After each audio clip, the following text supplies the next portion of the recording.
Good evening students. आप सभी का मेरे यूट्यूब चैनल में स्वागत है। आज आपको स्टेट गवर्नमेंट के स्माइल प्रोजेक्ट के तहत दूसरे पेपर का हल आपको करवाने जा रहा हूँ। इसमें पहला प्रश्न है, एक पतंग भूमि से 90 मीटर की ऊंचाई पर उड़ रही है। तो हम गैस कर सकते हैं कि जो पतंग है वो भूमि से 90 मीटर, मतलब जो परपेंडिकुलर लेंथ है, जो बिल्कुल लंबवत ऊंचाई है पतंग की भूमि से, वो दे रखी है आपको 90 मीटर, जो प्रश्न में भुजा BC के अनुसार दिखाई गई है। अब जो पतंग उड़ा रहा है वो व्यक्ति कहाँ पर खड़ा है? बिंदु A पर खड़ा है। तो बिंदु A को पतंग से मिलाने वाली ये जो है, ये क्या कहलाती है? धागे की लंबाई। पतंग और आदमी के बीच में जो संबंध है, संपर्क का जरिया है, वो किसके जरिए हो रहा है? डोर के जरिए हो रहा है। और इसी डोर की लंबाई आपको ज्ञात करनी है। इसके लिए दे रखा है कि जो व्यक्ति पतंग उड़ा रहा है वो धरातल के साथ, उसका झुकाव कितना है डोर का? 30 डिग्री है। तो यहाँ पर इस तरह से आपके पास आ गया बिंदु B, ये धरातल के लंबवत है BC। तो यहाँ पे 90 डिग्री का कोण बन गया। तो ये एक समकोण त्रिभुज बन गया। समकोण त्रिभुज में आपको एक कोण दे रखा है, इसलिए इसको त्रिकोणमितीय अनुपात वाले मेथड से हल करेंगे। तो अब देखते हैं, त्रिभुज ABC में भुजा AB के साथ कोण बनाया, झुकाव है 30 डिग्री। डोर का भुजा AB के साथ झुकाव कितना दे रखा है? 30 डिग्री दे रखा है। इसलिए ये जो भुजा AB है ये तो क्या हो जाएगी? आधार हो जाएगी। और ये भुजा BC जो है ये धरातल के लंबवत है, तो ये क्या हो जाएगी? लंब हो जाएगी। और 90 डिग्री के सामने वाली जो भुजा होती है वो क्या कहलाती है? कर्ण। तो ये क्या हो गई? कर्ण हो गई। अब आपको देखना है त्रिभुज ABC में ज्ञात करना है अपने को डोर की लंबाई, मतलब AC। तो दी गई भुजा और जो ज्ञात करनी है, उन दोनों में जो संबंध स्थापित करता है उस त्रिकोणमितीय अनुपात को काम में लेंगे। तो दी गई जो भुजा है BC वो तो है लंब, और जो ज्ञात करना है वो है कर्ण। तो लंब और कर्ण में जो त्रिकोणमितीय अनुपात होता है वो होता है साइन थीटा। तो BC बटे AC अर्थात लंब बटे कर्ण किया है अपन ने, और लंब बटे कर्ण बराबर क्या आ गया? Sine theta. अब आपको लंब दे रखा है BC बराबर दे रखा है 90 मीटर, और कर्ण को मान लिया x मीटर, और साइन 30 डिग्री, साइन 30 डिग्री का मान होता है 1/2। वज्र गुणा कर दिया तो x बराबर आ गया 180 मीटर। मतलब जो धागे की लंबाई है उसका मान कितना होगा? 180 मीटर होगा आंसर। अगला प्रश्न है, दो खिलाड़ी P और Q शतरंज का एक मैच खेलते हैं। तो P द्वारा मैच जीतने की प्रायिकता 3/7 है, तो Q के मैच जीतने की प्रायिकता ज्ञात कीजिए। देखो स्टूडेंट्स, इसमें क्या है, आपको क्वेश्चन को ही थोड़ा सा समझना है। इसमें ये दे तो ये रखा है कि P द्वारा मैच जीतने की प्रायिकता कितनी है? 7 है, 3/7 सॉरी। P द्वारा मैच जीतने की प्रायिकता 3/7 है, और Q द्वारा मैच जीतने की प्रायिकता पूछ रहा है। तो Q कब मैच जीतेगा? जब P हारेगा।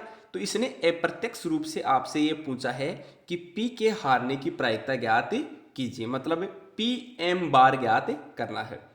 यदि किसी घटना के घटित होने की प्रायिकता को यदि अपन PM से दर्शा रहे हैं, तो उस घटना के घटित नहीं होने की प्रायिकता को दर्शाएंगे PM बार, मतलब उसके ऊपर बार लगा देते हैं। अब हम जानते हैं कि किसी घटना के घटित होने की प्रायिकता और किसी घटना के घटित नहीं होने की प्रायिकता का योगफल हमेशा कितना होता है? 1 होता है। अब P के जीतने की प्रायिकता दे रखी है आपको 3/7, तो यहाँ रख देंगे 3/7।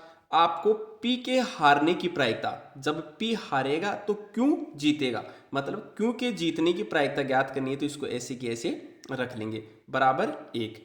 PM बार बराबर 3/7 का क्या कर देंगे? पक्षांतरण कर देंगे। तो PM बार बराबर आ जाएगा, सॉरी एक सेकेंड, ये लघुत्तम ले लेंगे 7, तो फिर 7 - 3/7, तो आपका आंसर आ जाएगा 4/7। अब अगला प्रश्न है 3 नंबर। इसमें क्या दे रखा है? दो त्रिभुज हैं ABC और PQR, दोनों त्रिभुज समरूप हैं, और आपको इन दोनों समरूप त्रिभुजों में एक तो दे रखी है भुजा BC और एक भुजा दे रखी है QR। भुजा BC का मान दे रखा है 4 सेंटीमीटर, भुजा QR का मान दे रखा है 9 सेंटीमीटर, और ये दिया हुआ है कि ये दोनों त्रिभुज क्या हैं, समरूप हैं, और आपको ज्ञात करना है दोनों त्रिभुजों के क्षेत्रफल का अनुपात। अब हम जानते हैं जो आधारभूत आनुपातिकता प्रमेय है वो क्या कहती है कि यदि दो त्रिभुज समरूप हैं तो उनकी जो संगत भुजाएं हैं वो समान अनुपात में होती हैं, तथा उन त्रिभुजों के क्षेत्रफल का अनुपात उनकी संगत भुजाओं के वर्गों के अनुपात के बराबर होता है। तो ये मैंने यहाँ लिखने का प्रयास किया है, दोनों त्रिभुजों के क्षेत्रफल का अनुपात है वो आधारभूत आनुपातिकता प्रमेय से क्या होगा, उन दोनों त्रिभुजों की संगत भुजाओं के वर्गों के अनुपात के बराबर होगा। यहाँ पे आपको दे रखा है भुजा BC बराबर 4 सेंटीमीटर तो 4 का स्क्वायर हो गया, भुजा QR बराबर दे रखा है 9 सेंटीमीटर तो 9 का स्क्वायर हो गया। 4 का स्क्वायर कितना हो जाएगा 16, 9 का स्क्वायर कितना हो गया 81। तो त्रिभुज ABC और त्रिभुज PQR का अनुपात आ गया 16:81। अगला प्रश्न, प्रश्न नंबर 4 दे रखा है वैदिक विधि से 32 का घनफल ज्ञात कीजिए। अब इसमें आपको पर्टिकुलर किसी मेथड की बात नहीं की है, अब आप कोई सी भी विधि लगाने के लिए स्वतंत्र हैं। आप चाहो तो किसी सूत्र से कर सकते हैं, आप चाहो तो द्वंद्व योग विधि से कर सकते हैं, आप चाहो तो ऊर्ध्व तिर्यक भ्राम विधि से, जैसे गुणा 32 का घनफल ज्ञात करना है मतलब 32 की घात 3 ज्ञात करनी है, मतलब 32 को आपस में 3 बार गुणा करना है, उस मेथड से भी आप घन ज्ञात कर सकते हैं। लेकिन इसमें सबसे उपयुक्त जो विधि रहेगी वो रहेगी निखिलम विधि। अब निखिलम विधि की सहायता से इस क्वेश्चन को करेंगे तो इसमें देखो आपको 32 दे रखा है, तो इसमें आधार क्या होता है, या तो 10 और 10 का मल्टीपल। तो 10 का मल्टीपल मतलब आधार, यदि दो संख्या है, 2 अंकों की संख्या है तो आधार 10 होगा, 3 अंकों की संख्या है तो आधार 100 होगा, 4 अंकों की संख्या है तो आधार 1000 होगा। इस तरह से होता है। तो आपको यहाँ पे 32 जो है वो ना तो 100 के नज़दीक है ना 10 के नज़दीक है। तो इसमें जो अपन निखिलम विधि से घन ज्ञात करेंगे तो इसके लिए अपन लेंगे उपाधार विधि काम में ले। आधार विधि से भी घन ज्ञात किया जा सकता है, उपाधार विधि से भी घन ज्ञात किया जा सकता है। तो अपन लेंगे उपाधार विधि काम में। उपाधार विधि काम में लेंगे तो 32 है, 2 अंकों की संख्या है तो आधार कितना हो जाएगा 10 हो जाएगा। उपाधार कितना हो जाएगा 10 का मल्टीपल जो दी गई संख्या के नज़दीक हो, तो 10 एकम 10 दूनी 20, 10 तियाँ 30, तो 32 के नज़दीक क्या आ गया 30 आ गया, तो उपाधार हो गया 30। उपाधार अंक ज्ञात करेंगे तो उपाधार में आधार का भाग दे देंगे, कितना आ गया 3 आ गया। विचलन ज्ञात करना है तो संख्या में से उपाधार को घटाएंगे, यदि आधार लेते तो आधार को घटाते, तो 32 में से 30 घटाए तो आपके पास विचलन आ गया 0.2। अब निखिलम विधि में उपाधार विधि से विचलन, ये जो घन ज्ञात करेंगे उसका सूत्र होता है ये एस बी। यहाँ पे मैंने लिखा है जो उपाधार है उसको लिखा है सब बेस का स्क्वायर इंटू नंबर, मतलब जो दी गई संख्या है वो प्लस 2 टाइम्स ऑफ डेविएशन, मतलब 2 गुणा विचलन। फिर आ गया सब बेस मतलब उपाधार अंक गुणा 3 गुणा डेविएशन का स्क्वायर। फिर आ गया आपके पास डेविएशन का क्यूब। अब मान रख देंगे आपके पास डेविएशन कितना है, यहाँ पे 0.2 है तो 0.2 की क्यूब, फिर 3 गुणा उपाधार अंक है 3 गुणा विचलन कितना है 0.2, तो 0.2 का स्क्वायर। इधर लिख देंगे उपाधार अंक का स्क्वायर, संख्या नंबर दे रखा है आपको 32 प्लस 2 गुणा विचलन दे रखा है 0.2। अब इसको हल करेंगे तो 2 का क्यूब आ गया 8, इनको गुणा करेंगे तो 2 का स्क्वायर 4, 4 तियाँ 12, 12 तियाँ 36 हो जाएगा, और ये हो जाएगा 4 36, 36 गुणा 9 मतलब 324, 0 8 36 और 324। अब हमारा जो आधार है उसमें एक 0 है, इसलिए यहाँ पर जो आपका सबसे बायां पक्ष है, सबसे दायां जो पक्ष है उसमें केवल एक अंक रखेंगे, तो 0 8 के स्थान पे क्या रखेंगे 8 रखेंगे। अब यहाँ पे हासिल की जो उधार जाएगी वो 0 जाएगी, तो 36 में 0 जुड़ेगा तो 36 ही रहेगा। 36 का कितना उतारेंगे 6, और इधर से आप 36 का कितना उतारेंगे, केवल एक ही अंक रखना है क्योंकि आधार में एक 0 है, तो यहाँ पे 6 रखेंगे, और यहाँ से 3 कहाँ चला जाएगा 324 के पास चला जाएगा। 324 और 3 कितना हो जाएगा 327 हो जाएगा। अब उतार लेंगे ऐसे कैसे इसको 327 68, यह आपका क्या आ गया 32 का घनफल। ये हो जाएगा आंसर। अगला क्वेश्चन देखते हैं। अब देखो अगला प्रश्न दे रखा है, एक सीधे व 12 मीटर ऊंचे पोल पर यातायात नियंत्रण के लिए सीसीटीवी कैमरा लगा है, जो पोल के शीर्ष से 13 मीटर की दूरी तक दृष्टि रेखा तक यातायात देख सकता है। पोल के चारों ओर ये कैमरा कितने क्षेत्रफल में यातायात देख सकता है? तो देखो मैंने यहाँ पे डायग्राम बनाने की कोशिश करी है, जिसमें सॉरी आपको दे रखा है ए बी, ये पोल है और इसके बिंदु बी पर सीसीटीवी कैमरा लगा है। ये सीसीटीवी कैमरा जो है ये इस दृष्टि रेखा बीसी के अनुदिश कितनी मीटर तक यातायात देख सकता है? 13 मीटर तक। और जो ये पोल है, इस पोल की लंबाई दे रखी है आपको 12 मीटर। अब बिंदु ए को बिंदु सी से मिला देंगे तो आपके पास ये एक त्रिभुज प्राप्त हो गया।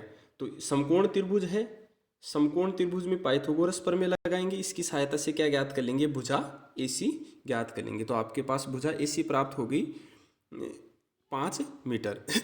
चूँकि जो CCTV कैमरा है वो एक ही दिशा में तो देखता नहीं है, वो तो क्या करेगा, उस पोल के चारों तरफ देखेगा। तो 5 मीटर इधर देखेगा और 5 मीटर इधर। तो मैंने नीचे की तरफ एक डायग्राम और बनाया है, जिसमें ये बताया है कि जो ये CCTV कैमरा है ये एक वृत्ताकार क्षेत्र के रूप में यातायात देखता है। मतलब इस वृत्त के अंदर से जो भी व्हीकल या जो भी व्यक्ति गुजरेगा वो इस CCTV कैमरे के अंदर आ जाएगा। तो ये जो CCTV कैमरा है ये इस वृत्ताकार, मतलब एक वृत्त के रूप में जो वृत्ताकार भाग है उस एरिया में क्षेत्रफल देख सकता है। तो आपको ज्ञात करना है इस वृत्त का क्षेत्रफल। वृत्त का सूत्र लगा दिया।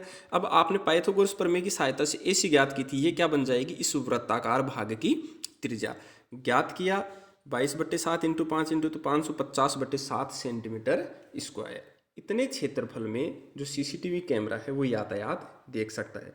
स्टूडेंट्स कई बार क्या आता है यहाँ पे कि अदर्शनीय भाग का क्षेत्रफल ज्ञात कीजिए। तो वो अदर्शनीय जो शब्द है वो अपने लिए काम में लिया जाता है, क्योंकि CCTV कैमरा ऊपर लगा हुआ है। CCTV कैमरे में तो फुटेज दिखाई देते हैं, लेकिन अपने को पता नहीं चलता कि कौन से भाग में CCTV कैमरा देख रहा है, इसलिए अपने लिए वो अदर्शनीय शब्द का यूज करता है। तो कई बार क्वेश्चन इस तरह से भी पूछ लेता है, अदर्शनीय भाग का क्षेत्रफल ज्ञात कीजिए। तो उस स्थिति में भी अपने को इसी वृत्ताकार भाग का क्षेत्रफल ज्ञात करना है। अगला प्रश्न दे रखा है, एक घनाभ की लंबाई, चौड़ाई और ऊंचाई का अनुपात दे रखा है आपको 5:3:2 और घनाभ का संपूर्ण पृष्ठीय क्षेत्रफल दे रखा है। आपको ज्ञात करना है कोरों की माप। देखो स्टूडेंट्स, कोर जो है वो एक तरह से घनाभ की भुजाएं, भुजा को ही कोर कहते हैं। अब अपन भुजा का अनुपात दे रखा है तो भुजाओं को मान लेंगे। माना भुजाओं की लंबाई जो है वो है 5x, 3x और 2x।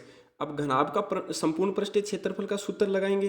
तो घनाभ के संपूर्ण पृष्ठीय क्षेत्रफल का सूत्र आप सभी जानते होंगे, वैसे मैंने यहाँ पे लिख दिया है 2 कोष्टक लंबाई इंटू चौड़ाई प्लस चौड़ाई इंटू ऊंचाई प्लस ऊंचाई इंटू लंबाई। अब घनाभ का संपूर्ण पृष्ठीय क्षेत्रफल दे रखा है 558 और यहाँ पर भुजाओं की लंबाई जो आपने मानी थी 5x, 3x और 2x, वो मान रख दिए यहाँ पे। इनको हल किया, 5 को 3 से गुणा किया 15x², 6x² और 10x²। इन तीनों को जोड़ दिया तो कितना आ गया? 31x²। 2 का भाग दे देंगे 558 में तो इधर बच गया 31x² और ये 2 इधर 558 के नीचे आ गया तो इधर हो गया 279। अब क्या करेंगे? 31x², अपने को तो x का मान ज्ञात करना है तो 31 का दोनों पक्षों में क्या करेंगे? भाग दे देंगे। तो आपके पास x² बराबर आ गया 9। अब 9 किसका वर्ग होता है? 3 का वर्ग होता है। अब तुलना करेंगे तो घाते बराबर हैं तो आधार भी आपस में क्या होंगे? बराबर होंगे। मतलब x बराबर कितना आया? 3 आ गया। अब घनाभ की जो कोरे हैं उनको अपन ने क्या माना था? लंबाई बराबर 5x, चौड़ाई बराबर 3x और ऊंचाई बराबर 2x। तो 5 इंटू 3 तो ये हो गया 15। लंबाई कितनी आ गई? 15। चौड़ाई कितनी आ गई? 9 और ऊंचाई कितनी आ गई? 6 सेंटीमीटर। इस तरह से घनाभ की कोरों की अपन ने लंबाई ज्ञात है। 7वां प्रश्न आपका त्रिकोणमिति से संबंधित है, जिसमें दे रखा है, सिद्ध कीजिए कि cosec A minus cot A बराबर कोट A का स्क्वायर बराबर 1 माइनस कोस A बटे 1 प्लस कोस A होता है। तो हमने क्या किया, सबसे पहले जो लेफ्ट हैंड साइड है उसको लेकर चलेंगे। लेफ्ट हैंड साइड में कोसेक A लिख रखा है। हम जानते हैं जो कोसेक A होता है वो साइन का व्युत्क्रम होता है, मतलब इसको क्या लिख सकते हैं, 1/sin ए लिख सकते हैं। और जो कोट है वो क्या होता है, कोस ए बटे साइन ए। तो कोट को अपन ने कोस और साइन के रूप में क्या लिख दिया, कोस ए बटे साइन ए।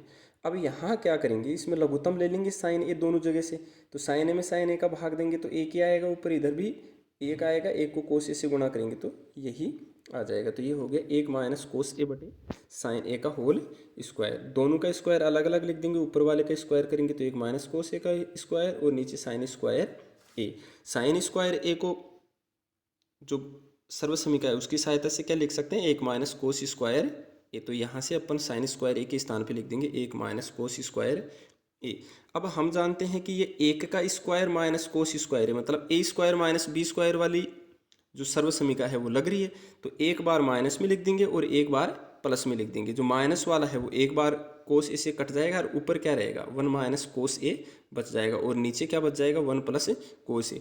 देखो स्टूडेंट, ये जो 1 माइनस कोस ए बटे 1 प्लस कोस ए आया है वो क्या राइट हैंड साइड के बराबर है, तो लेफ्ट हैंड साइड किसके बराबर होगी, राइट हैंड साइड के बराबर होगी। तो ये क्या हो गया, सिद्ध हो। अगला प्रश्न दे रखा है, कोस ए बटे 1 प्लस साइन ए, 1 प्लस साइन ए बटे कोस ए बराबर सिद्ध करना है 2 सेक ए। यहाँ क्या करेंगे, लघुत्तम ले लेंगे, ये क्या आ जाएगा, लघुत्तम आ जाएगा। अब 1 प्लस साइन ए का भाग देंगे, 1 प्लस साइन ए में एक बार जाएगा, यहाँ कोस ए बच जाएगा, कोस ए को कोस ए से गुणा करेंगे, कोस स्क्वायर ए।